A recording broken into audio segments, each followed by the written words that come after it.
Bienvenue à vous dans la seconde partie de cette vidéo où nous sommes en train de réaliser un petit algo génératif qui va venir dessiner de façon aléatoire des Space Invaders.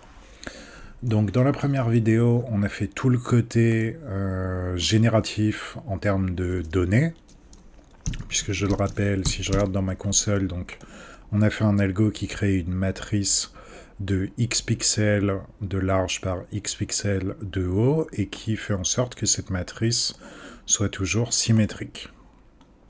L'idée maintenant, étant donné qu'on a nos données brutes, c'est de faire la représentation graphique de ces données et donc de dessiner tout simplement dans Pixie notre Space Invader. Alors, la première chose que je vais ajouter, c'est une variable ici qui me servira à savoir de quelle dimension j'ai envie de dessiner chacun des pixels qui composera le Space Invader. Puisque si on fait vraiment des trucs en pixel art avec un pixel de large, là ça veut dire qu'à la fin, notre Space Invader fait 7 pixels par 7 pixels, c'est peut-être un peu petit. Donc on va faire une var qu'on va appeler pixel size, qui va être égale par exemple, je le fais complètement aléatoirement, on va mettre 32 pixels pour commencer. Donc chaque carré qui compose notre Space Invader fera 30 pixels, 32 pixels de côté. On va avoir aussi besoin d'une petite fonction qui va dessiner tout simplement chacun des pixels. Donc si vous connaissez un peu Pixie, on utilise la classe graphics. Je vais faire ma fonction, je vais l'appeler createPixel. Voilà. Je vais faire une variable p qui va, comme je le disais, être un new pixie.graphics. Donc c'est une classe qui nous permet de faire des dessins. J'ai envie de dessiner donc pixel.fillStyle. On va dessiner, je vais faire des pixels blancs, j'ai un fond noir. Vous pouvez choisir la couleur que vous voulez. D'ailleurs, c'est pas fillStyle, excusez-moi, c'est BeginFill avec Pixie. Donc BeginFill, et ensuite ici on passe donc pas une couleur sous forme d'hexa, mais presque. Si on veut dessiner en blanc, par exemple, je marque dièse et 6 fois F. Voilà. Si vous récupérez vos hexas depuis Photoshop, vous avez ce format-là. Pour Pixie, il faut remplacer le dièse ici par 0x. Voilà. Donc je crée un graphics. Je dis que je vais dessiner avec un remplissage blanc. Ce que je veux dessiner, c'est un carré. Donc il n'y a pas de méthode drawSquare, ou je ne crois pas qu'il y ait de méthode drawSquare, mais peu importe, on va utiliser la méthode drawRect, qui permet du coup de dessiner des rectangles. Je veux dessiner un rectangle à 0 pixels sur X à l'intérieur de mon graphique, 0 pixels en Y. Et je veux dessiner du coup un rectangle qui a une largeur de pixel size. Et pareil pour la hauteur, comme ça, on est sur un carré. Ensuite, je peux du coup terminer mon tracé, donc p.nfill. Voilà, et retourner mon pixel. Donc return de p. Bien. Alors, je vais exécuter la méthode dans le document ready ici. Donc, generate invaders. Et ensuite, juste pour tester, donc je vais faire createPixel. Voilà.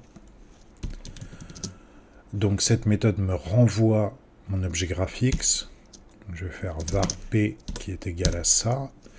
Et ensuite, je vais venir ajouter au stage de Pixie, donc c'est le conteneur principal de tous les éléments graphiques dans Pixie.js, le stage. Je vais venir ajouter du coup ce pixel.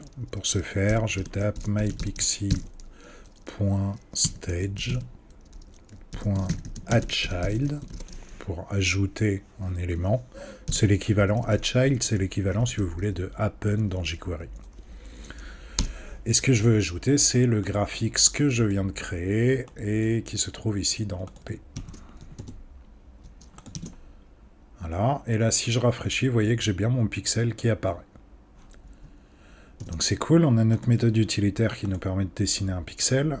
Maintenant, ce qu'on veut, c'est faire le rendu de la matrice, qu'on a appelé matrix, voilà, de façon à voir à quoi ressemble le Space Invader qui a été généré. Donc cette méthode, on va s'en resservir. On a une méthode GenerateInvader, je vais faire une méthode, une fonction drawInvader. Voilà. Donc, il faut qu'on reboucle sur chacune des lignes et chacune des colonnes qu'on a dans notre matrix. Donc je vais reprendre une des deux boucles qu'on a ici. La première, par exemple, me semblait plus adaptée, puisque ici on boucle vraiment sur l'entièreté des valeurs, alors que dans les deux boucles qui suivent, je vous rappelle qu'on boucle que sur la première moitié de chacune des lignes. Donc j'ai une boucle avec une variable i qui s'exécute tant que matrix.length, tant que i est inférieur à matrix.length. Donc en gros là ça nous dit combien de lignes on a. On boucle sur chacune des lignes. L'arrow en question, ça va être matrix crochet i, correspond à ça. Et maintenant, il faut qu'on boucle sur chacune des valeurs pour savoir si on doit créer ou non le pixel. Donc, c'est la deuxième boucle. Donc, on a une variable j qui est égale à 0. Tant que j est inférieur à la longueur de cette ligne-là, donc row.length, j++. Et donc ici, on ne veut pas pusher de nouvelles valeurs dans nos tableaux, mais on veut dessiner un pixel. Voilà, donc je vais faire une variable newPixel qui va être égale à createPixel comme ceci. Une fois que j'ai mon pixel, je veux l'ajouter à la scène, donc je vais simplement reprendre le code qui est là et j'en profite pour le nettoyer, puisque là c'était juste pour tester. Dans le document ready, donc on instancie Pixie, on génère notre invader et ensuite on le draw. Draw invader, voilà. Donc je crée mon nouveau pixel et je l'ajoute à la scène. Si je fais ça, alors on a une petite erreur, donc P is not defined, oui, puisque ici c'est new pixel. Voilà, on ajoute le nouveau pixel. Donc là, on n'a pas trop de différence. En revanche, si je regarde mypixie.stage, j'ai une propriété children, et vous voyez que cette propriété children est égale à 49. 7 x 7, 49. Donc nos 49 pixels sont bien créés et ajoutés à la scène, et il nous reste maintenant à les positionner correctement. Donc on crée le pixel, et on va dire que ce new pixel.y, donc sa position sur y, va être égal du coup à i, puisque i c'est la ligne. Donc c'est bien la ligne qui va définir la position sur Y et la colonne qui va définir la position sur X. Donc newPixel.y va être égal à I, mais multiplié par les dimensions qu'on donne à chacun des pixels. Puisque si on met juste I, alors, vous voyez, ils sont toujours les uns au-dessus des autres, mais décalés de 1 pixel à chaque fois. Donc là, c'est i multiplié par les dimensions de chacun de nos pixels, pixel size. Déjà, si on fait ça, hop, on a bien quelque chose d'un peu plus visible. Là, en gros, les pixels ne sont plus les uns sur les autres, ils sont vraiment cul à cul verticalement. Donc là, on lui donne sa bonne position sur Y, et il faut qu'on lui donne sa bonne position sur X, donc sa position sur X est égale à J, puisque J, c'est la colonne sur laquelle on est actuellement, enfin c'est la colonne qu'on est en train d'utiliser sur la ligne sur laquelle on boucle. Et donc la position en X de notre pixel est égale à J multiplié par les dimensions du pixel. Et là, si on rafraîchit, eh bien on a bien notre carré de 7 par 7. Toutefois, là, on dessine toute la grille. Nous, ce qu'on veut, c'est dessiner uniquement si la valeur dans notre matrice est égale à 1. 1 égale, on dessine un pixel, 0 égale, on n'en dessine pas. Donc on va faire une petite condition, on va englober tout ça dans une condition. On va venir dire que si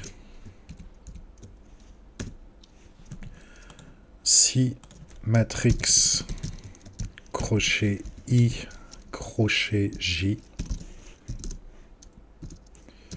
est égal à 1, on dessine, sinon on ne dessine pas. Et là, si je rafraîchis, hop, tout apparaît comme par magie. Et vous voyez qu'à chaque fois qu'on rafraîchit, chaque fois que je rafraîchis le navigateur, j'ai bien un espèce, oui je suis d'accord, pour les puristes des Space Invaders, on n'est pas forcément dedans, mais un espèce de Space Invader bien symétrique. Alors, il y a un dernier truc que je voudrais faire, c'est plutôt que de le positionner ici en haut de mon écran, le centrer, petite coquetterie perso. Et pour ce faire, on va utiliser donc les conteneurs. Il y a une classe container dans Pixie.js qui nous permet du coup, plutôt que d'ajouter directement à la scène nos pixels, on va les ajouter dans un conteneur et on centrera ce conteneur. Donc je vais faire une variable que je vais appeler là-bas invader, tout court. Et à chaque fois qu'on draw notre invader, on va dire que invader est égal à new pixie.container. Voilà.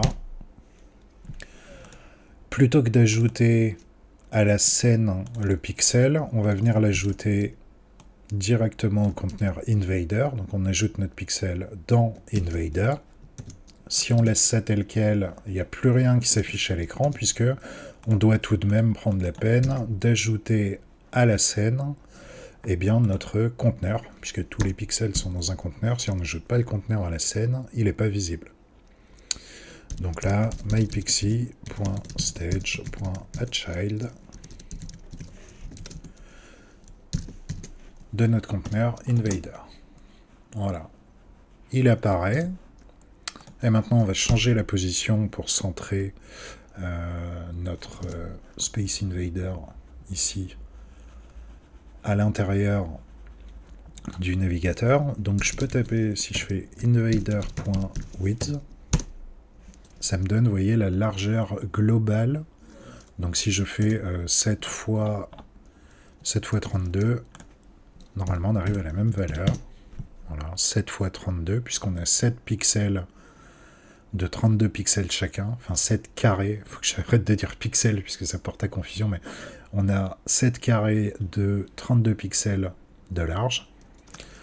Donc invader.width nous permet de récupérer la largeur globale qu'on aurait pu calculer de toute façon en tapant Space Invader Size fois Pixel Size.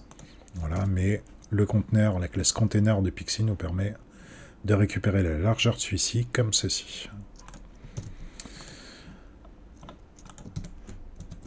Ok, donc on ajoute l'invader à la scène et on va, je vais le faire juste avant, voilà, ici dire que invader.x est égal à window.innerWidth, ou mieux, on va dire que c'est égal à mypixie.view.width, puisque vous n'aurez pas forcément un canvas qui occupera window.innerWidth et window.innerHeight à chaque fois. Donc mypixie.view.width divisé par 2. Voilà, et pour sa position sur Y, mypixie.view.height. Voilà, donc là, le coin haut gauche, puisque le point d'ancrage de notre conteneur ici, c'est en haut à gauche, est bien centré. Il nous reste à faire un petit offset, comme on fait des transforms translate de -50 sur X et sur Y en HTML, comme on a fait d'ailleurs pour le canvas, ici. Il faut qu'on fasse l'équivalent de ça. Donc on va dire que sa position en X est égale à ça, moins invader.width divisé par 2. Voilà. Et pour la hauteur, moins invader.height divisé par 2. Hop. Et comme ça, même si je suis juste de la coquetterie, notre invader est bien centré. Alors si vous êtes habitué à Pixie, en fait vous pourriez vous demander pourquoi simplement j'ai fait une fonction createPixel qui dessine chacun des carrés du Space Invader dans un graphics différent, puisque dans un graphics on peut utiliser drawRect plusieurs fois, donc on aurait pu dans un seul graphics dessiner directement tout notre Space Invader. Mais là, ça nous permet, étant donné que chaque pixel est détaché, si on a envie de faire des petites animations sur chacun de ces pixels.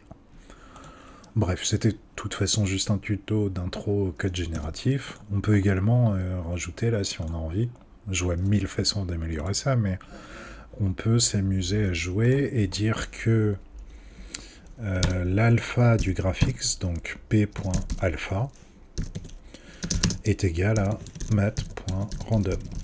Une valeur, puisque l'alpha, c'est une valeur qui doit être entre 0 et 1. Si c'est 0, c'est transparent complètement. Si c'est 1, c'est opaque complet. Mat.random, c'est nous retourne une valeur entre 0 et 1, une valeur décimale, donc ça se prête bien à changer l'alpha. Et là, vous voyez, à chaque fois que je le fais, j'ai des carrés avec des alphas différents. Le défaut de ça, c'est que mat.random, ça peut me renvoyer 0 direct. Donc, j'aurais plutôt tendance à dire que l'opacité de mon carré est égale à 25% plus mat.random multiplié par 0.75.